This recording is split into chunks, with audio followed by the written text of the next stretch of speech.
If you have been struggling with falling off track on your fat loss journey, then this video is for you. Now, obviously, as a coach, we see very common trends, lots of patterns and struggles that lots of women from all backgrounds deal with. And obviously, as a mum myself, I have experienced lots of struggles in my journey, especially postpartum. And now, of course, with my new journey that I'm doing kind of for my photo shoot prep, which we have called the comeback era, which has kind of inspired this title because I know so many people that struggle with this, and whether they work with us or not, I really hope that today we can kind of help you work that through and what we kind of do with our clients to kind of help overcome this and how we can carry on making results and taking that next step so you don't feel like you are consistently stuck in that sort of frustrating cycle. So if you don't know me or you haven't followed me on Instagram or seen my other videos, then feel free to do so or follow me on Instagram. We share lots of fantastic tips for women who are looking to drop a bit of fat or transform their body. But just over 3 years ago, I actually started my own journey. I just had my son in 2021 and I gained a lot of weight during pregnancy. I definitely ate for two is all I'm gonna say. And it was very much just survival the whole time. And I really thought, knowing that I know how fat loss works, I would kind of just like snap back and get my body back like months later, but that just wasn't the reality. And a few months later, unfortunately, I had quite a bad injury and I broke my ankle, which was not ideal. And it just set everything back. And it felt like such a drag and such a slow process that I think everything that we're going to talk about today is everything that I've experienced myself and everything that we teach with our ladies when they are struggling with perhaps something similar, when these kind of mental blocks and struggles come up in your own journey. Now, I'm gonna be honest, it took probably a year longer than I'd hoped when I kind of hit postpartum. I generally thought by that summer, like 8 months later, I'd be back to normal, you know, feeling my best self, but obviously that got pushed back and it actually took a whole year to actually get back any kind of confidence and feel really good in my body again. So I'm not going to sit here and say that in 6 weeks you're going to have abs and, you know, you're suddenly going to drop 3 stone overnight, because unfortunately that isn't just the reality. And what we're really looking to do, especially with our clients, is actually build a sustainable base and structure so you don't have to keep coming back to that same cycle of big restriction, big losses, fall back into old habits, and then go back and forth for years to come, which we just don't want to do. So I think it's really, really important to know that building that strong baseline, that strong base kind of health, fitness, and obviously mentality, which is what we kind of, you know, teach our clients, is so important. And that will not happen overnight. And I just want to really be honest with you, because I think I see a lot of Instagram, even a lot of YouTube about kind of transforming your body in such a short period of time. And yes, if you've got the basics in place, which a lot of these people do, but if you are like me and you are starting from zero again and you are just, you've got a lot of weight to carry, you find that you end up with the same struggles, the same mental battles, and you keep getting results and falling back and getting results and falling back, this hopefully, this comeback era should hopefully help you break that cycle somewhat. So let's get you back on track on a way that actually lasts. So I thought I'd break this down into 4 parts and areas that we kind of look at, and perhaps they come up quite often. So I think the first things first is the all or nothing mentality. So that perfectionism, that unless I'm giving 100%, I'm not doing anything. And this can also relate, if this is you, into what we call perfectionist paralysis. So unless the conditions are perfect and no socials are coming up and you have a full day, you're not taking action. And these two kind of mentalities are really tough, because actually results are probably elongated for years if you have that type of personality. And fortunately, it is something you can work through, and it is something you can break and recognize, and something we do with our clients all the time. So I think first things first is to scrap the Monday mentality. If you are someone that has one bad meal on a Friday night and then just binges Saturday and Sunday, this needs to stop. Now, I'm going to let you into a bit of a secret. If you are creating a deficit to, of course, achieve your fat loss, and maybe you're counting calories, which I personally is the tool that we use, then you must remember that if you are creating a deficit and you're working towards a certain amount of calories, and you go over those calories, it doesn't necessarily mean that you are just gaining, okay? We have this all the time with our ladies, you know, they have a big night out, they have a birthday, they have a drink, and they suddenly are 200-300 calories over their deficit, their target. And I'm like, yeah, but now you might just be in a smaller deficit, or you might just be maintaining, which means you're not burning any more than you're consuming, so you're just kind of staying the same. But of course, they jump on the scales the next morning, and from perhaps their food choices, or perhaps because they skipped a workout, maybe they fluctuate in weight, and they kind of then connect this from, I've eaten over my calories, I can never eat over my calories, I'm going to gain weight and I'm never going to get my result. And we always see the same sort of common pattern turn up. And this is where I think number 2 would come into handy, because putting all that progress on scales all the time is going to send you back to thinking that you're failing, because you're either maintaining or even you're slightly gaining. And that doesn't necessarily mean that you are not dropping fat or transforming your body. So I want to give you a couple of tactics that perhaps I find quite helpful myself, but also which we use with my clients. So first things first is controlling the controllables. If you have a night out planned on Saturday and you know you're using that whole weekend to just fly off track, this is probably where a lot of your results go south. And that's because instead of just using that Saturday night and saying, right, I'm going out for dinner, I might have a few cocktails, you're then treating the rest of the day and waking up Saturday morning and going, well, I've already blown my calories, I might as well have that extra fry up. Or, you know, it comes around to lunch, because maybe you've not had something that was that goal conducive, probably that guilt's there in the background, and you're like, well, I'm already going out tonight, so I've already kind of ruined my weekend anyway, I might as well get that extra coffee, I might as well just get that sweet treat because I've already blown it tonight. And then of course, when Saturday night comes, you have your normal food, you probably drink a bit more because you've already felt like you've failed for that day. And guess what happens when Sunday rolls around? You're probably very low on energy, especially if you've had alcohol the night before. You probably haven't treated your body that well the last 24 hours. So you're waking up low on energy, bit frustrated, thinking that you failed. And then guess how those decisions go for the rest of the day? You probably wake up, maybe have a late breakfast, go and grab some takeaway just to finish the weekend strong, and then go, well, it's fine because I'm going to start again tomorrow. And if this is you and you're thinking, oh my God, I literally do that every weekend, this definitely needs to change. If you want to see results, you have to obviously see the link here. And actually, all of our clients, some of them even go out 2-3 times per week and still make steps forward, still make results. And that's because we are controlling the controllables and saying, do you know what? You're out Saturday night, that's fine. Let's track around it. Let's structure around it. What are we having for breakfast? Does that mean it needs to change your regular lunch? No. What are we doing Sunday? You know, that doesn't mean because you've gone out that should affect the whole day the following day. So think about this. A 2-day rule. Never go 2 days in a row off track. If you miss a gym session on the Saturday, make sure you go on the Sunday. If you have a bad meal on the Saturday afternoon, make sure that next meal is more goal conducive, or the next day isn't just, you know, if it does end up in a bit of a blowout, ensure that next day is refreshed. We do not wait till Monday, because that Monday mentality will put your results back by years. I think number 2, I really want to focus on the friction between you and your goal. Now, obviously everyone has barriers. They may look a little bit different, but I'll be honest, I've never trained a woman that had ample time. You know, she didn't come in as a retiree and has so much time, she doesn't know what to do with herself. Everyone that comes to us is busy. Everyone that comes to us has priorities like work, like children, like socials and stuff like that. So that's firstly never stopped them. So why is it stopping you?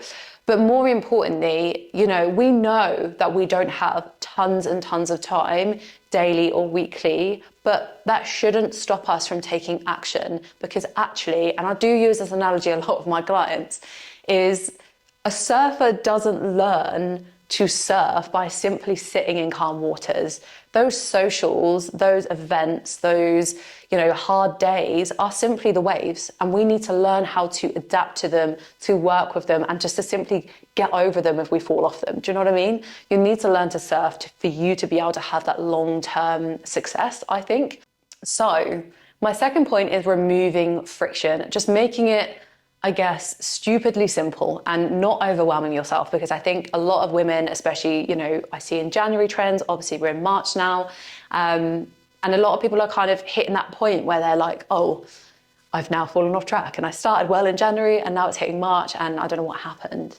And I think a lot of that is to do with how much we set ourselves, how much we kind of expect of ourselves. And obviously it's all with good intentions. We set lots of amazing goals, hitting our steps, going for walks every day, you know, going to a gym that we've never gone to before and going 5 times a week and starting a new class and trying that new diet. And it's so exciting when you're first starting it because you feel like you're on a roll, you're seeing quick results and you're like, oh my God, like I'm smashing this. But in reality, you've never successfully been able to hold all those things down. So now we're at this point where we feel like if we drop one or we miss a session or we slip up on the diet, that again, we failed. And that kind of comes back to us with that all or nothing mentality and being like, oh. So I think if you're in this journey when you've got quite a lot to lose, like I was at my postpartum journey, kind of give yourself more kind of gentle goals, a bit more adaptable. And I think this is important, especially if you're a mum, because I certainly had no day that looked the same. You know, no 2 days looked the same. You know, you can structure all you want and put all the plans in place, but sometimes things go wrong. Sometimes you wake up late and sometimes your child is sick and things prop up and you need to have that adaptability over that kind of all or nothing. So something that would work really well in this instance, and again, something we use with our clients, is what I call the ABC plan. And it simply just means your A plan is kind of like step one, like what are those controllables? You know, controlling the controllables. What can you do that is A plan? You know, you hit your steps, your goals, you smash the gym session, you know, have a really good day on your diet, amazing. That's your A plan. And maybe the day went well, you got up on time and nothing popped up and, you know, the day went as normal. That's your A plan. We then have a B plan, which is kind of adapted. That's not my usual lunch, but I can have a backup. Or, you know, that's not my usual workout, but I adapted it for home, or I did half the workout. It's kind of just imperfectly taking action. And that's what I'd call the B plan. It's just that adapted version. It's not quite 100%, but it's 80. And I always say, you know, A plan is 80 to 100% effort. B plan, we're talking about 60 to 80. And then we have our C, which is basically on your worst days when things pop up, when you've had a really bad day, life events pop up, is what can you do? What one thing can you do today to help you just take a step, just take some action? Now that might simply be one nutritious meal. It might be going out for just 10 minutes to get off your laptop instead of the usual hour that you do.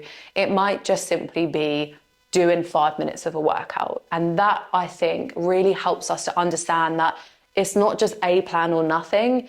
It's adapting that every day is going to look a bit different. Time will look different, commitments will look different, but you can still make really good results with that A, B, or C plan. So I think it's something, if you struggle with, again, that step one, then this might be a really great way to kind of implement to still continue seeing change. And because I love an analogy, sorry, this video is going to be quite long, but if you see it as a motorway and your goal is, you know, at the end, the destination that you want to get to, that A plan is kind of like your fast lane.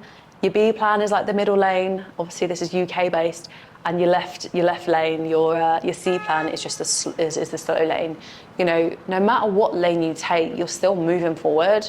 You're not suddenly going right, all or nothing, A or nothing, fast lane, pulling into the hard shoulder and stopping, because we all know just how hard it is when we fall off track and we suddenly go full force and then nothing, because actually building up that speed, if you've got an older car, building up that speed to try and join the motorway again is so hard, so draining as well, so petrol draining, and it is, and it's so much harder. And actually, if you went, right, I'm doing really well in the fast lane, lots going on at the minute, I'm just going to pull into the slow lane. Great, we're still going towards that destination. It does not matter about the speed. So remove that expectation from yourself. Try and remember that you can still make really great results. You can still move forward and try and reach that destination with that kind of plan in place. I think number 3 will be a little bit about kind of accountability and support systems. Obviously, it's really great, obviously, watching these videos and watching my YouTube and, you know, downloading that plan that someone shared, or, you know, finding a workout online. But I think doing something and saying we're going to do something is very, very different. And I think we all have best intentions. You know, I do it with lots of things. I save so many recipes on my Instagram, but I've probably tried like 1 or 2 out of the hundreds that I've saved, because information isn't the thing you're lacking. There is no magic pill or secret or, you know, Amazonian thing that, you know, hack that you are missing. You are just missing that consistency. You are missing that accountability. You know, if information was the one thing that was holding you back, then we'd all be millionaires with 6-packs. And I think actually actioning that kind of information is very different. And obviously this is why, as a coach, you know, I help a lot of women, and we've helped hundreds of women who have decided to take that action and get that accountability, because we are very successful. Obviously, giving you information is not going to help you, but helping you implement that information and turn it into real actionable steps is where we see amazing results. So I think having accountability and having some sort of support system is really, really important. Now, I think with our clients, and I do see this as a bit of a trend, and you're probably going to agree with this, but we all probably have partners, and I'm going to say male counterparts, that probably could get away with a lot more calories and can get away with skipping a workout and still looking amazing. But there's always that clashing of interest, because it's a close kind of relationship. You don't get that kind of fair perspective, or even just not be offended by what they may say. You know, I'm obviously working towards a photo shoot at the minute, and my partner definitely isn't. But when he's like, oh, should you be eating that? Although he's supporting me, I'm like, excuse me? Like, how dare you, you know? So I think having some sort of accountability is key. And you may struggle a bit as a partner, because although they have the best intentions and they can be really supportive, I have found from experience that with my clients, that male counterpart can sometimes be a tough accountability to implement. Accountability and support is really, really key. And we do notice this a lot with results with our ladies, and why I think, you know, online coaching is so successful. But I think if you don't have that, and you maybe struggle with kind of having that accountability, like a friend or, you know, a partner or a coach, for example, then I think trying to create some sort of self-accountability can be really key. Although it is obviously a lot harder, because I think one of the things that people struggle with in terms of success is being able to kind of reflect back and be kind of objective about their actions, if that makes sense. So being able to go, right, okay, I did that this morning, it's probably because of that, and I'm going to reframe that and I'm going to move on. A lot of people don't always have that, and that's because obviously in that first step, a lot of people are all or nothing, and unfortunately that's probably something we've grown up with a lot of diet culture. But I think if you are to sort of start with that self-accountability, I think firstly setting some goals is really, really important, to kind of go, right, these are my goals this week, this is my goal today, and this is what I'm going to do to reach it. And I think a lot of what we teach our ladies, especially with mentality wise, is we don't just set goals for them to do to get one step closer. Of course, it's going to get them close to their goal, but how we set something and how we turn up for ourselves to build that evidence that they can, that they are capable, that they are building actually a lot of discipline and resilience, which is something that will last a lifetime. So saying to yourself, right, I'm going to go to the gym 3 times this week is all of good intentions, but actually going, right, I'm going to the gym on Monday at 5 p.m, I'm going to the gym on Wednesday at 4 p.m, and I'm going to go on Saturday morning at 10 a.m. Actually giving yourself on a time and a day allows you to now go, right, that's my plan, and now I have to turn up for it. Now, every time you turn up for that and you build that trust with yourself to say, right, I can set something and I can stick to it, allows you to build more and more discipline, more trust with yourself, more evidence that you can do something. So I think it's really important, if you are going to build that self-accountability, to really rely on a structure, really set goals, and kind of actually stick to them. Do not set something that is way out of what you do normally. For example, if you don't train at all, and then you're like, right, I'm going to sign up to the gym tomorrow and I'm going to do 4 or 5 sessions. If that is something that's completely out of your norm, then definitely break that down and start with one small step, like a home workout or maybe one induction at the gym. Can really, really help kind of just start to build that trust. Because if you do set a goal and you continually don't turn up for something, you are breaking that trust. You are building something that you are now telling yourself that you cannot trust yourself and that you cannot do this and that you're rubbish in this. And unfortunately, that can start a bit of a self-negative loop, which obviously you do not want to do. So definitely start small, set your plan, set your goals, and turn up for yourself, because it is not just physical, it is mental that will help you reduce these barriers over and over again. So step 4, I think I would like to talk about maybe just results. So we have a lot of ladies, unfortunately, have been failed by a lot of diet approaches that have obviously done maybe slimming clubs, etc., which is very scale mentality based and not so much exercise incorporated. So I think breaking that can be quite tough. And I think doing so, we need to look at other areas that we win in.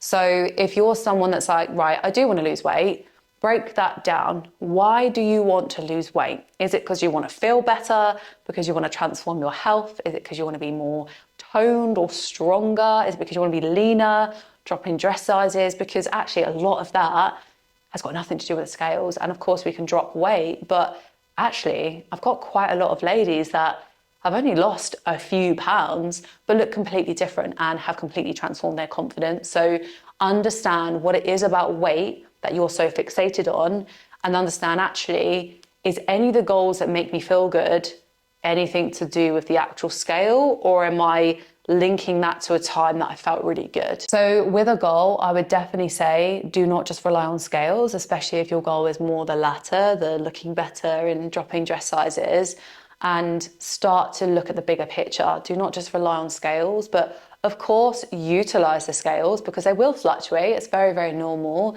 But just as data, try to remove that kind of, oh my God, I've gained some, because actually when you lose the same amount, no one really bats an eyelid, but when you gain that same amount, it's suddenly extortionately high.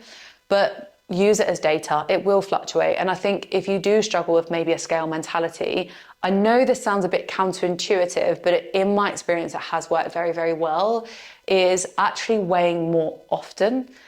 We've had lots of ladies in different positions, and some that weigh weekly, some that weigh monthly, some that weigh daily.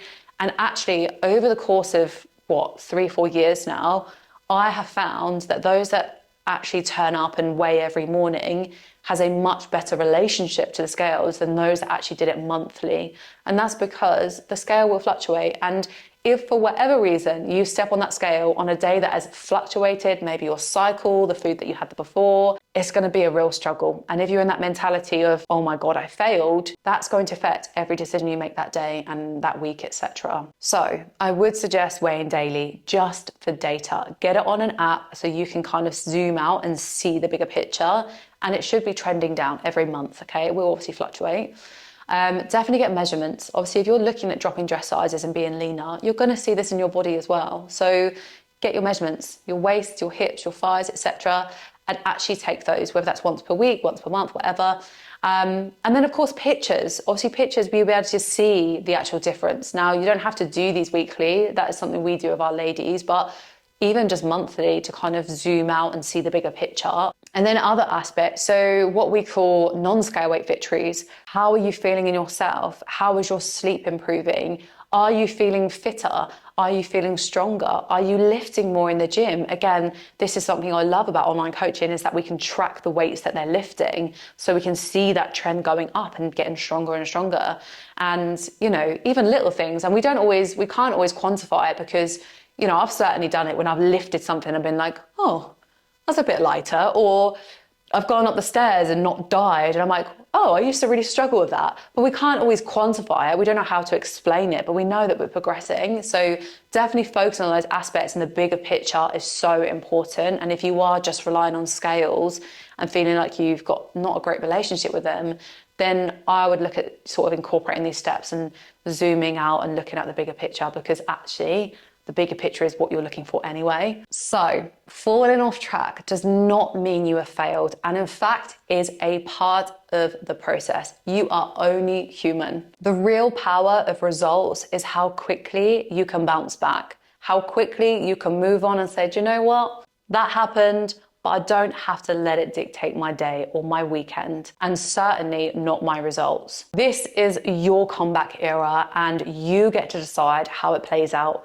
You are in the driving seat, so just ensure that you're going at the speed that's actually going to continue getting you to your destination. So if this video helped you, then drop a like below so I know that this is the sort of content that you'd like to see more of. And if you're ready to commit to your comeback, then comment below just one thing that you're going to commit to today to help you get back on track. And remember, progress over perfection. You do not have to be 100% every day to see results. Let's make this comeback era the best one yet, and I'll see you in the next video.